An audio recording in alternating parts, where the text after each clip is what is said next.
काही लोक एवढे डेंजर असतात ना, म्हणजे त्याची काही लिमिट नाही राहत. म्हणजे ते म्हणतात ना की अल्ट्रा प्रो मॅक्स त्याच्यापेक्षा पण ऍडव्हान्स पण कमी नाही.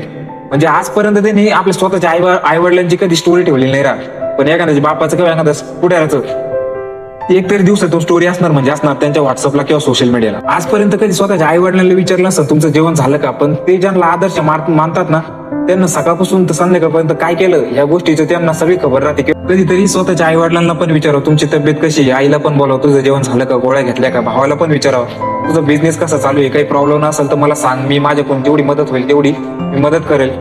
त्यांना पण भारी वाटतं का बाबा आपल्यासाठी कोणतरी बॅकबोन म्हणून उभा आहे. पण हे लोक असं कधीच नाही करणार, कारण की त्या पुढारीने किंवा ते दुसऱ्याच्या बापाने यांचं एक कोणतं तरी काम केलेलं असतं, म्हणून त्यांना असं वाटत असतं का भाई हे माझ्यासाठी सगळे. पण तो पुढारी तुमचं एक काम करतो पण तुमच्याकडून तो 100 कामं करून घेतो, पण हे गोष्टी तुम्हाला कळत नाही. आणि ज्या दिवशी त्याला कळतं की हा माणूस आपल्या काही कामाचा नाही, त्या दिवशी तुमचं यूज अँड थ्रो म्हणून सोडून देतो. आपल्या माणसांसाठी जगायला शिका. ज्या मित्राला रात्री आपण 2 वाजता कॉल केला हक्काने, तो जर आपल्यासाठी आला तर उद्या जर त्याला गरज पडली तर त्याच्यासाठी 7 समुद्र लांब जाण्याची आपल्यामध्ये हिंमत असली पाहिजे.